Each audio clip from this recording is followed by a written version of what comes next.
ఎన్టీఆర్ జిల్లా Vijayawada west constituency. ఇక్కడ 2014లో YCP నుంచి జలీల్ ఖాన్ గారు, సిపిఐ పార్టీ అభ్యర్థి అయిన కోరగంజి దుర్గంబ గారి మీద బీజేపీ టీడీపీ కూటమి అభ్యర్థి అయిన వెల్లంపల్లి శ్రీనివాస్ గారి మీద పోటీ చేసి 3108 ఓట్ల మెజారిటీతో గెలవడం జరిగింది. ఫైనల్ గా ఇక్కడ ఈ సీట్ ని వైఎస్ఆర్ సిపి కైవసం చేసుకోవడం జరిగింది. ఇక 2019లో కనుక మనం ఒకసారి ఇలానే చూసుకున్నట్లయితే ఇక్కడ వైఎస్ఆర్ సిపి నుంచి లాస్ట్ టైం బీజేపీ పార్టీ అభ్యర్థిగా పోటీ చేసిన వెల్లంపల్లి శ్రీనివాస్ గారు ఈసారి వైసీపీ అభ్యర్థిగా మారి ఇక్కడ పోటీ చేయడం జరుగుతుంది. జనసేన పార్టీ అభ్యర్థి అయిన పోతెన వెంకట మహేష్ గారి మీద టీడీపీ పార్టీ అభ్యర్థి అయిన షబానా మస్రత్ ఖాటూన్ గారి మీద పోటీ చేసి ఫైనల్ గా టీడీపీ మీద 7671 ఓట్ల మెజారిటీతో ఈసారి ఈ సీట్ ని వైఎస్ఆర్ సిపి గెలుచుకోవడం జరిగింది. ఇక ఈ 2024లో ప్రస్తుత పరిస్థితిని కనుక మనం చూసినట్లయితే ఈసారి టీడీపీ, జనసేన, బీజేపీ కూటమి అభ్యర్థిగా బీజేపీ నుంచి శ్రీ వైఎస్ చౌదరి గారు ఇక్కడ పోటీ చేయడం జరుగుతుంది. ఇక వైఎస్ఆర్ సిపి నుంచి ఈసారి షేక్ ఆసిఫ్ గారు ఇక్కడ పోటీ చేయడం జరుగుతుంది. ఈసారి వీరిద్దరి మధ్య జరిగే ఈ హోరాహోరీ పోరులో ఏ అభ్యర్థి గెలుస్తారో తెలుసుకోవాలంటే మనం ఒకసారి 2019లో టీడీపీ, జనసేన, వైసీపీకి పోలైన ఓట్ల సంఖ్యని మనం క్షుణ్ణంగా గమనిస్తే మనకు ఒక అంచనా వస్తుంది. 2019లో ఇక్కడ విడివిడిగా టీడీపీకి, జనసేనకి పోలైన ఓట్ల శాతాన్ని ఒకసారి కనుక మనం కలిపి చూసుకున్నట్లయితే సుమారు 73,000 పైచిలుకు ఓట్లు ఈ రెండు పార్టీలు కలిసి గెలుచుకోగలిగాయి.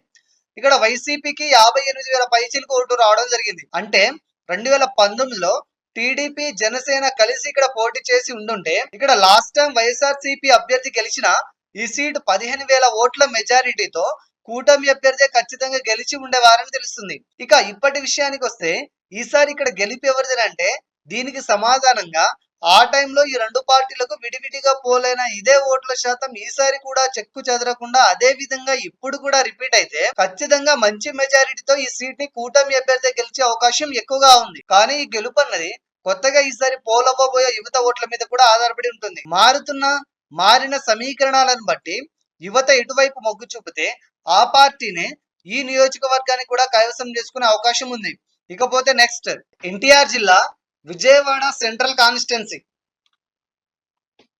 ఇక్కడ 2014లో టీడీపీ నుంచి బోండా ఉమామహేశ్వరరావు గారు, సిపిఎం పార్టీ అభ్యర్థి అయిన చిగురుపాటి బాబు గారి మీద వైఎస్ఆర్ సిపి అభ్యర్థి అయిన గౌతమ్ రెడ్డి పూనూరు గారి మీద పోటీ చేసి 27,161 ఓట్ల మెజారిటీతో గెలవడం జరిగింది. ఫైనల్ గా ఈ సీట్ ని టీడీపీ కైవసం చేసుకోవడం జరిగింది. ఇక 2019లో కనుక మనం ఒకసారి ఇలానే చూసుకున్నట్లయితే ఇక్కడ వైఎస్ఆర్ సిపి నుంచి మల్లాది విష్ణు గారు, సిపిఎం పార్టీ అభ్యర్థి అయిన చిగురుపాటి బాబురావు గారి మీద టీడీపీ పార్టీ అభ్యర్థి అయిన బోండా ఉమా గారి మీద పోటీ చేసి టీడీపీ మీద అతి స్వల్పంగా 25 ఓట్ల సాధారణ మెజారిటీతో ఈసారి ఈ సీట్ ని వైఎస్ఆర్ సిపి కైవసం చేసుకోవడం జరిగింది. ఇక్కడ కేవలం 25 ఓట్ల తేడాతోనే బోండా ఉమా గారు ఈ సీట్ ని కోల్పోవడం విశేషం. ఆ పార్టీ శ్రేణులకు బాధాకరం. ఇక ఈ 2024లో ప్రస్తుత పరిస్థితిని కనుక మనం చూసుకున్నట్లయితే ఈసారి టీడీపీ, జనసేన, బీజేపీ కూటమి అభ్యర్థిగా టీడీపీ నుంచి తప్పక గెలవాలనే సంకల్పంతో ఈసారి కూడా బోండా ఉమా గారే పోటీ చేయడం జరుగుతుంది.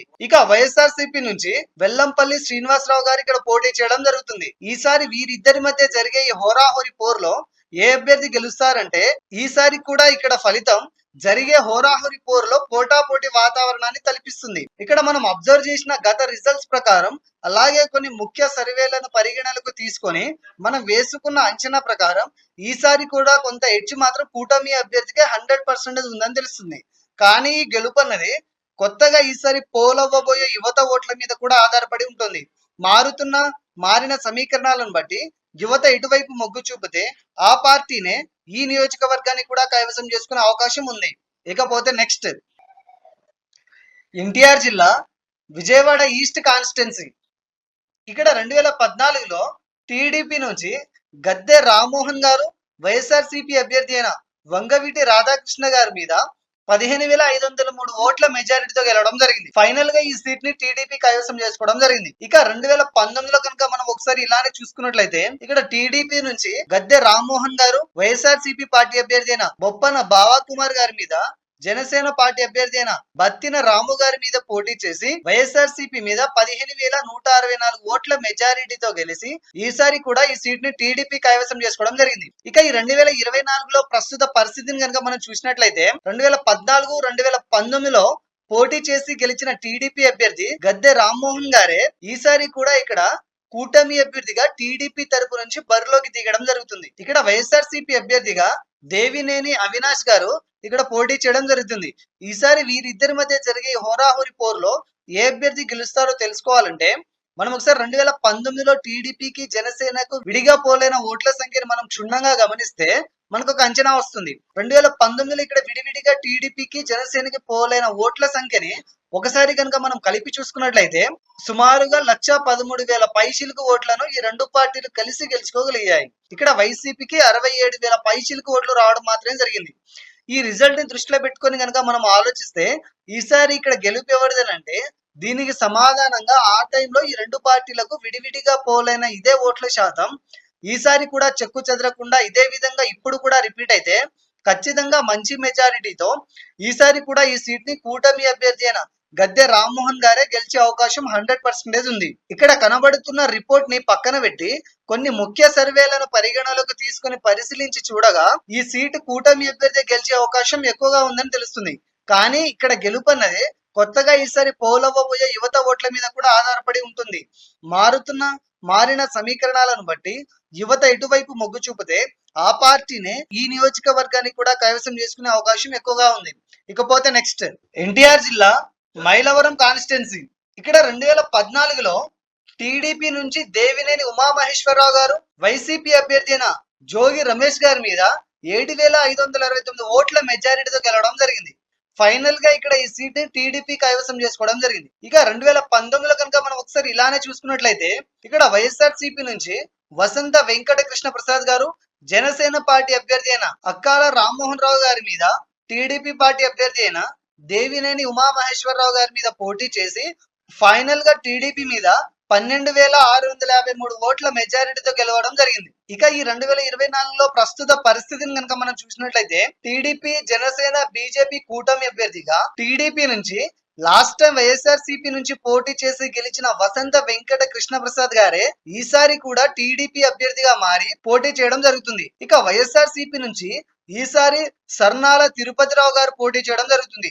వీరిద్దరి మధ్య జరిగే ఈ హోరాహోరీ పోరులో ఈసారి ఏ అభ్యర్థి గెలుస్తారో తెలుసుకోవాలంటే మనం ఒకసారి 2019లో టీడీపీకి, జనసేనకి, వైసీపీకి పోలైన ఓట్ల సంఖ్యని మనం క్షుణ్ణంగా గమనిస్తే మనకు ఒక అంచనా వస్తుంది. 2019లో ఇక్కడ విడివిడిగా టీడీపీకి, జనసేనకి పోలైన ఓట్ల శాతాన్ని ఒకసారి కనుక మనం కలిపి చూసుకున్నట్లయితే సుమారుగా 1,11,000 పైచిలుకు ఓట్లను ఈ రెండు పార్టీలు కలిసి గెలుచుకోగలిగాయి. ఇక్కడ వైసీపీకి 1,14,000 పైచిలుకు ఓట్లు రావడం జరిగింది. అంటే 2019లో టీడీపీ, జనసేన కలిసి పోటీ చేసి ఉండినా కూడా ఇక వైఎస్ఆర్సీపీ అభ్యర్థి 4,000 ఓట్ల మెజారిటీతో ఖచ్చితంగా గెలిచి ఉండేవారని తెలుస్తుంది. ఇక ఇప్పటి విషయానికి వస్తే ఈసారి ఇక్కడ గెలుపు ఎవరిదంటే టీడీపీకి మారి పోటీ చేస్తున్న కూటమి అభ్యర్థి పార్టీ మార్పు కారణంగా అలాగే వైఎస్ఆర్సీపీ నుంచి పోటీ చేసే అభ్యర్థి బలమైన ప్రత్యర్థి కావడం కారణంగా ఈసారి ఇక్కడ ఫలితం పోటాపోటీ వాతావరణాన్ని తలపించనుంది. కానీ కొంత ఎడ్జ్ మాత్రం కూటమి అభ్యర్థిగా ఉన్నట్టు కొన్ని ముఖ్య సర్వే ఆధారంగా మనకు తెలుస్తుంది. కానీ ఈసారి గెలుపు అన్నది ఈసారి పోలవ్వబోయే యువత ఓట్ల మీద కూడా ఆధారపడి ఉంటుంది. మారిన సమీకరణాలను బట్టి యువత ఎటువైపు మొగ్గు చూపితే ఆ పార్టీనే ఈ నియోజకవర్గాన్ని కూడా కైవసం చేసుకునే అవకాశం ఉంది. ఇకపోతే నెక్స్ట్ ఎన్టీఆర్ జిల్లా నందిగామ కాన్స్టిట్యున్సీ. ఇక్కడ 2014లో టీడీపీ నుంచి తంగిరాల ప్రభాకర్ రావు గారు వైఎస్ఆర్సీపీ అభ్యర్థి అయిన మొండితోక జగన్మోహన్ రావు గారి మీద పోటీ చేసి 5,212 ఓట్ల మెజారిటీతో గెలవడం జరిగింది. ఫైనల్ గా ఈ సీట్ ని టీడీపీ కైవసం చేసుకోవడం జరిగింది. ఇక 2019లో కనుక మనం ఒకసారి ఇలానే చూసుకున్నట్లయితే ఇక్కడ వైఎస్ఆర్సీపీ నుంచి మొండితోక జగన్మోహన్ రావు గారు టీడీపీ పార్టీ అభ్యర్థి అయిన తంగిరాల సౌమ్య గారి మీద పోటీ చేసి టీడీపీ మీద 10,881 ఓట్ల మెజారిటీతో ఈసారి ఈ సీట్ ని వైఎస్ఆర్సీపీ కైవసం చేసుకోవడం జరిగింది. ఇక ఈ 2024లో ప్రస్తుత పరిస్థితిని కనుక మనం చూసినట్లయితే ఈసారి టీడీపీ, జనసేన, బీజేపీ కూటమి అభ్యర్థిగా టీడీపీ నుంచి తప్పక గెలవాలనే సంకల్పంతో ఈసారి కూడా తంగిరాల సౌమ్య గారే పోటీ చేయడం జరుగుతుంది. ఇక వైఎస్ఆర్సీపీ నుంచి ఈసారి కూడా మొండితోక జగన్మోహన్ రావు గారే ఇక్కడ పోటీ చేయడం జరుగుతుంది. ఈసారి వీరిద్దరి మధ్య జరిగే హోరాహోరీ పోరులో ఏ అభ్యర్థి గెలుస్తారంటే ఈసారి కూడా ఇక్కడ ఫలితం జరిగే హోరాహోరీ పోరులో పోటాపోటీ వాతావరణాన్ని తెలిపిస్తుంది. ఇక్కడ మనం అబ్జర్వ్ చేసిన గత రిజల్ట్స్ ప్రకారం అలాగే కొన్ని ముఖ్య సర్వేలను పరిగణలోకి తీసుకొని మనం వేసుకున్న అంచనా ప్రకారం ఈసారి కొంత ఎడ్జ్ మాత్రం కూటమి అభ్యర్థికే ఉందని తెలుస్తుంది. కానీ ఈ గెలుపు అన్నది కొత్తగా ఈసారి పోల్ అవ్వబోయే యువత ఓట్ల మీద కూడా ఆధారపడి ఉంటుంది. మారిన సమీకరణాలను బట్టి యువత ఇటువైపు మొగ్గు చూపితే ఆ పార్టీనే ఈ నియోజకవర్గాన్ని కూడా కైవసం చేసుకునే అవకాశం ఉంది. ఇకపోతే నెక్స్ట్ ఎన్టీఆర్ జిల్లా జగ్గాయపేట కాన్స్టిట్యున్సీ. ఇక్కడ 2014లో టీడీపీ నుంచి రాజగోపాల్ శ్రీరామ్ తాతయ్య గారు వైసీపీ అభ్యర్థి అయిన ఉదయభాను సామినేని గారి మీద 1846 ఓట్ల మెజారిటీతో గెలిచి ఫైనల్ గా ఇక్కడ ఈ సీట్ ని టీడీపీ కైవసం చేసుకోవడం జరిగింది. ఇక 2019లో కనుక మనం ఒకసారి ఇలానే చూసుకున్నట్లయితే ఇక్కడ వైఎస్ఆర్ సిపి నుంచి ఈసారి కూడా ఉదయభాను సామినేని గారు జనసేన పార్టీ అభ్యర్థి అయిన డి వెంకట రమణ గారి మీద టీడీపీ పార్టీ అభ్యర్థి అయిన రాజగోపాల్ శ్రీరామ్ తాతయ్య గారి మీద పోటీ చేసి ఫైనల్ గా టీడీపీ మీద 4778 ఓట్ల మెజారిటీతో ఈసారి ఈ సీట్ ని వైఎస్ఆర్ సిపి గెలుచుకోవడం జరిగింది. ఇక ఈ 2024 ప్రస్తుత పరిస్థితిని కనుక మనం చూసినట్లయితే టీడీపీ జనసేన బీజేపీ కూటమి అభ్యర్థిగా టీడీపీ నుంచి ఈసారి కూడా రాజగోపాల్ శ్రీరామ్ తాతయ్య గారు ఇక్కడ పోటీ చేయడం జరుగుతుంది. ఇక వైఎస్ఆర్ సిపి నుంచి ఈసారి కూడా ఉదయభాను సామినేని గారు ఇక్కడ పోటీ చేయడం జరుగుతుంది. వీరిద్దరి మధ్య జరిగే ఈ హోరాహోరీ పోరులో ఈసారి ఏ అభ్యర్థి గెలుస్తారంటే ఒకసారి 2014లో రాజగోపాల్ తాతయ్య గారు స్వల్ప మెజారిటీతో గెలిస్తే మరోసారి 2019లో ఉదయభాను సామినేని గారు 4000 మెజారిటీతో గెలవడం జరిగింది. ఇక ఇప్పటి విషయానికి వస్తే ఈసారి కూడా ఈ అభ్యర్థుల మధ్య గెలుపు అన్నది పోటాపోటీ వాతావరణాన్ని తలపించనుంది అని తెలుస్తుంది. కానీ కొంత ఎడ్జ్ మాత్రం అతి స్వల్ప మెజారిటీతో కూటమి అభ్యర్థిగా ఉన్నట్లు కొన్ని ముఖ్య సర్వే ఆధారంగా మనకు తెలుస్తుంది. కానీ ఈ గెలుపు అన్నది కొత్తగా ఈసారి పోలవబోయే యువత ఓట్ల మీద కూడా ఆధారపడి ఉంటుంది. మారిన సమీకరణాలను బట్టి యువత ఇటువైపు మొగ్గు చూపితే ఆ పార్టీని ఈ నియోజకవర్గాన్ని కూడా కైవసం చేసుకునే అవకాశం ఉంది.